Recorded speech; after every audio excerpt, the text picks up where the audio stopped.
Number 23، دنیا کی کثرت سے دھوکہ کھانا۔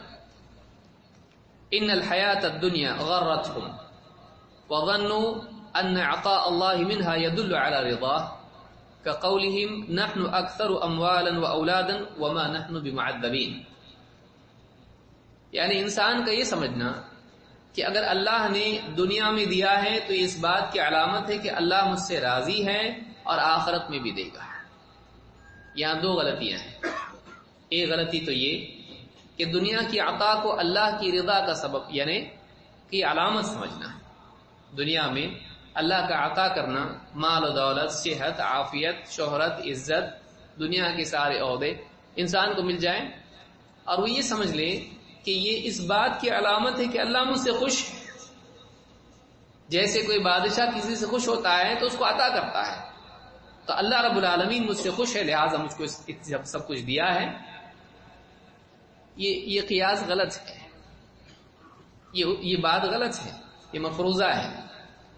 اور اس سے زیادہ یہ ہے، مزید یہ کہ کہے کہ دیکھو جب دنیا میں دیا ہے تو اس بات کی علامت ہے کہ اللہ راضی ہے، اور پھر اللہ آخرت میں بھی دے گا۔ جب دنیا میں دیا تو آخرت میں کیوں نہیں دے گا؟ ڈبل پرابلم ہے۔ دنیا میں اللہ کا دینا یہ اللہ کی ایسی تقسیم ہے جس میں رضا کا کوئی معاملہ نہیں ہے، بلکہ اکثر دیکھنے میں یہ آتا ہے کہ جو اللہ تعالی سے جتنے دور ہوتے ہیں ان کو اللہ اتنا دیتا ہے۔ یہ اللہ کی رضا نہیں ہوتی ہے، اللہ کی سزا ہوتی ہے۔ تو اس لائق نہیں کہ میرے قریب آئے، اللہ اس کو دے کے اسی میں پھنسا دیتا ہے، اسی میں وہ کھویا رہتا ہے۔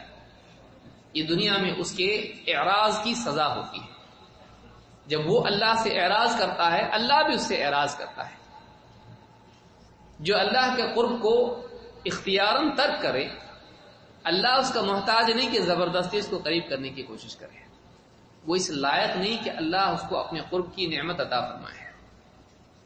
لہذا بعض اوقات ایسے لوگ جو اللہ سے اعراض کرتے ہیں، اللہ کے ذکر سے، اللہ کی یاد سے، اللہ کے دین سے، اللہ دنیا خوب دے دیتا ہے، اور وہ اور زیادہ خوش فہمی میں مبتلا ہو جاتے ہیں کہ ہم کو جب یہ سب کچھ مل رہا ہے تو یہ اس بات کی علامت ہے کہ سب ٹھیک ہے، حالانکہ یہ مصیبت کی علامت ہوتی کہ بڑی آندھی آنے والی، سب سناٹا ہے۔ اللہ کی طرف سے استدراج یہ ہوتا ہے، ڈھیل ہوتی ہے۔ مچھلی پکڑنے کے لیے کیا کرتے ہیں؟ چھوڑے رکھتے ہیں، جلدی کھینچتے نہیں ہیں۔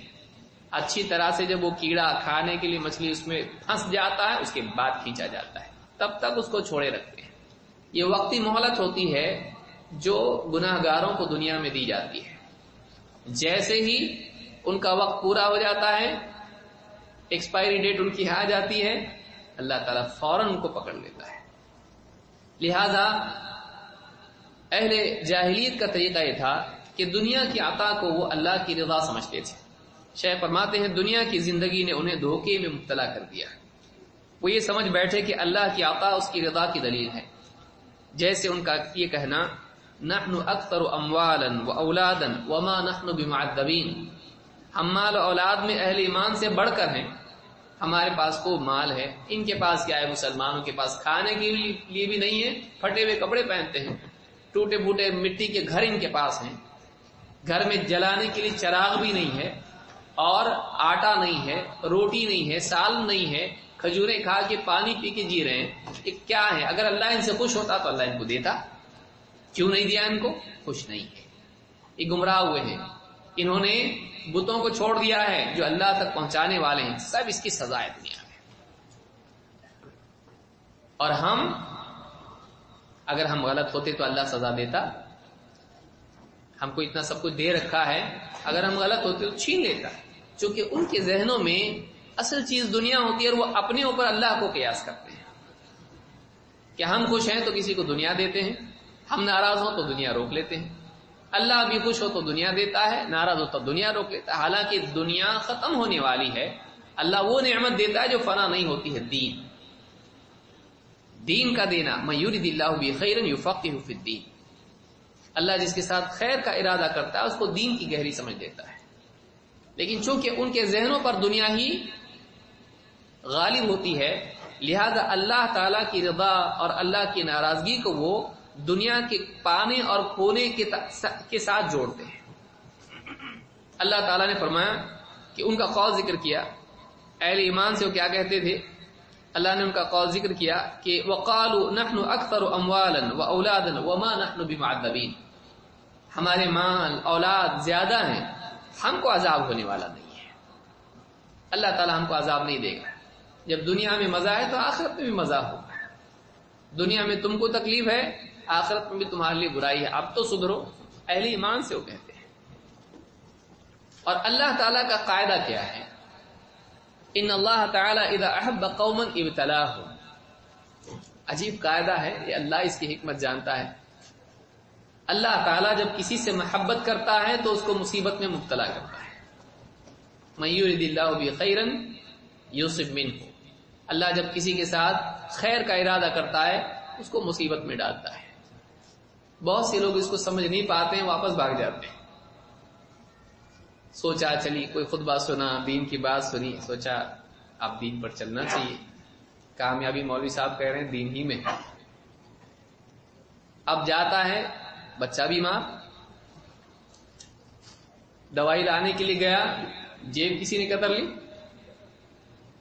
آدمی سوچتا ہے میں غلط تو نہیں جا رہا ہوں۔ دنیا کا کھونا، دنیا کا نقصان انسان کو اپنی دینداری پر، نظر ثانی پر آمادہ کر دیتا ہے۔ پھر رشتہ دار الذی یوسوس فی صدور الناس من الجنۃ والناس کہتے دیکھو بابا کو تم نے چھوڑا نا، یہی ہونے والا ہے۔ ہم کہہ رہے تھے یہ تمہاری ساری جو توحید کی باتیں ہیں یہ صحیح نہیں ہیں۔ جب تک تم مانتے تھے دکان اچھی چلتی تھی اور سب کچھ اچھا چلتا تھا، جیسی تم یہ تمہاری جو نئی توحید کی باتیں نکال کر لائے ہو، اور بابا کو جب سے تم نے چھوڑا ہے، درگاہوں پہ جانا چھوڑا ہے، 11ویں 12ویں 13ویں منانا چھوڑا ہے، دیکھو بچہ بیمار، تجارت میں نقصان، بیوی بھی ناراض ہے، طلاق کی نوبت کنارے تک آ گئی ہے، سب تم کو چھوڑ رہے ہیں۔ لہذا سوچو، سدھرو، اپنی اصلاح کرو۔ یہ بھی اکیلے میں بیٹھ کے سوچتا ہے کہ اپنے آپ سے پوچھتا ہے صحیح تو جا رہا ہے نا، اور کبھی کبھی ان کی باتوں میں آ جاتا ہے۔ بعض اوقات معلوم ہوتا ہے کہ میں صحیح جا رہا ہوں، یہ مصیبت آ رہی ہے، لیکن سوچتا ہے اتنا دیندار بننے کی ضرورت نہیں ہے، گناہ کریں گے، توبہ کر لیں گے، اچھے سے دنیا میں رہیں گے اور پھر جنت مل جائیں گے۔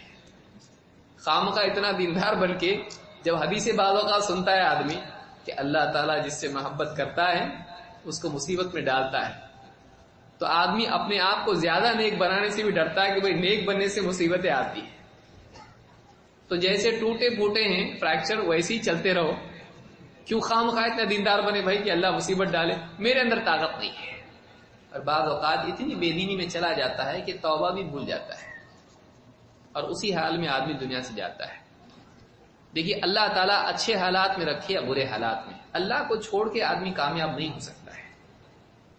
یہ تو خود غرضی ہے کہ اللہ تعالیٰ اچھے حالات میں ڈالے تو اللہ کے، نہیں تو بھاگو دور۔ ہم اپنے تعلق سے کسی کو اچھا نہیں مانتے ہیں کہ اگر ہم کسی کو عطا کریں تو خوش رہے اور ہم نہ دیں تو دور چلا جائے۔ ایسے آدمی کو ہم کیا کہتے ہیں؟ اللہ کے نزدیک پھر ہم کیا قرار پائیں گے؟ یوسف علیہ السلام نے اللہ کو چھوڑا، ایوب علیہ السلام نے اللہ کو چھوڑا، موسیٰ علیہ السلام نے چھوڑا، ابراہیم علیہ السلام نے چھوڑا؟ نہیں، کسی نے نہیں چھوڑا۔ حالات کیسے بھی آئیں اللہ کو نہیں چھوڑنا چاہیے، اس لیے کہ ان حالات میں سے اللہ کے سوا کوئی نہیں نکال سکتا ہے۔ ان یمسسک اللہ بضر فلا کاشف له الا هو، اگر اللہ تجھ پہ کوئی مصیبت ڈالے تو اللہ کے سوا کوئی اس میں سے نکال نہیں سکتا ہے۔ تو کیا سمجھتا ہے اللہ کی ڈالی مصیبت سے فرار تو دینداری کو چھوڑ کے تو خود اتنا عقل مند ہے کہ تو باہر نکل سکتا ہے؟ تو خود نہیں نکل سکتا ہے، اور بھی پھنس سکتا ہے، اور بعض اوقات اللہ تعالیٰ اور بڑی مصیبت میں ڈالتا ہے۔ لہذا دنیا کی کثرت سے دھوکہ کھانا، دنیا کے مال و دولت ہی کو نجات اور اللہ کی رضا سمجھنا، یہ بھی جہالت ہے اور جاہلیت کی چیزوں میں سے ایک چیز ہے۔